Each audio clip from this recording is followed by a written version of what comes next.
This is the largest survey of my work ever shown in Berlin, and it's taking place in 3 different institutions, and they can't be more different from each other. So we have NBK, which is quite a simple space, and the Georg Kolbe Museum, which is the former house and studio of the artist. And then we have Kindle, which is actually a former factory. It's an industrial space that's been transformed into a contemporary art center. At NBK, where the exhibition is curated by Marius Babias, we are showing highlights from the last 20 years or so. There are works that deal with conflict, instability, a sense of threat, both in the domestic sphere, but also on a global level. Here, there's a lot of work that deals with cartography and mapping. For instance, the work called Hotspot, which I first made in 2006. It's when I decided that conflict and unrest is something that's affecting the whole world. It is interesting that this is a work that I created 15 years ago, but it still seems relevant today because of the state of the world we're in at the moment. But also it acquired another meaning, which is interesting because it's become a symbol also of global warming and a reference to the climate emergency.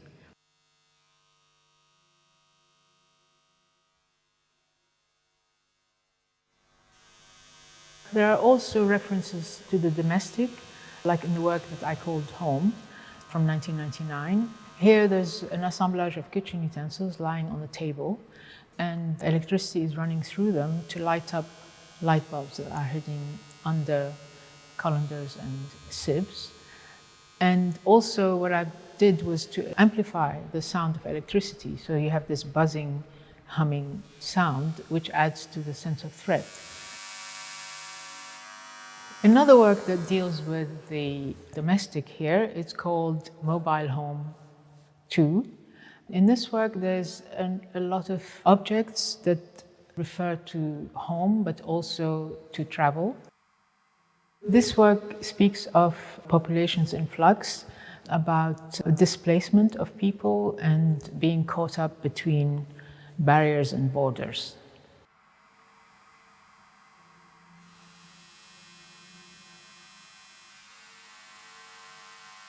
At the Georg Kolbe Museum, the exhibition is curated by Julia Wallner. We are showing a selection of 30 works, which also deal with the home and the global, but also works that are more intimate, related to the body, and a number of works that were created in response to the space. One of these new works is called Tectonic, and this was created specifically for this beautiful atelier space in the heart of the Kolbe Museum. It's an expansive floor-based installation and represents a world map sandblasted on the surface of a grid of square glass plates. They're precariously supported on clear glass marbles, so they seem to float a few centimeters above the floor and look very fragile. And by implication, it depicts the earth as an unstable and shaky construct.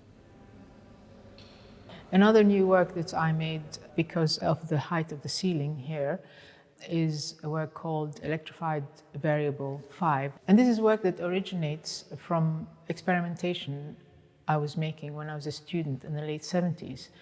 In these works, the electricity is used as an element of disturbance and a kind of malevolent force to make you question the dangers that lurk behind the surface. Another work that deals with the domestic is Remains of the Day, 2016-2018. This is a home environment which looks like it has been hit by a sudden catastrophe. The wooden domestic furniture here is burnt and charred to the core, and the remains are held together by a thin armature of wire mesh that barely keeps them from disintegrating. This is part of a series of works inspired by a visit to Hiroshima in 2015, when I was preparing for the 10th Hiroshima Art Prize. In the context of Hiroshima, of course, this work makes a reference to the devastation caused by the nuclear attack. but it can also represent the aftermath of war or an environmental disaster that could be happening anywhere in the world today.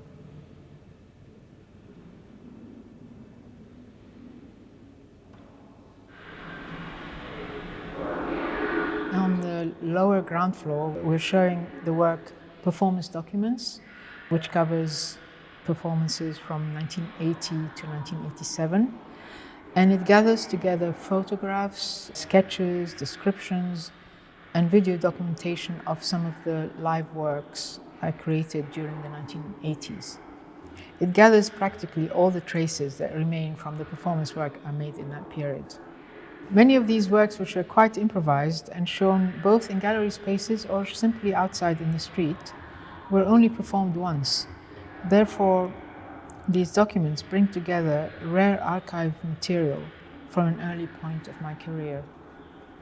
In these works, there are themes that I have returned to many times in my sculptures and installations, with particular focus on the body and issues of surveillance, as well as confinement and conflicting relationships with the various systems that control us.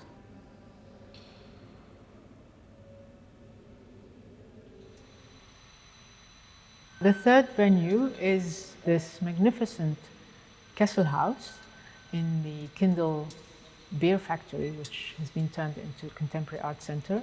And there I worked with Catherine Becker. So this is a very special space, which of course requires a site-specific installation. Here I decided to take advantage of the vertiginous height of the space. They refer to it as a cube with the dimensions of 20 by 20 by 20 meters. So here I created a tall, gridded structure made of tubular steel that actually rises almost halfway up the height of the space.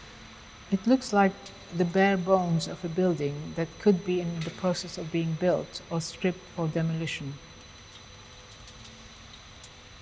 It is a precarious and shaky structure that sways and moves down as if it's about to collapse, but then it steadies itself and rises again. This is actually based on an idea I've had on my mind for about 10 or 12 years, which I was never able to realize because it seemed impossible to build.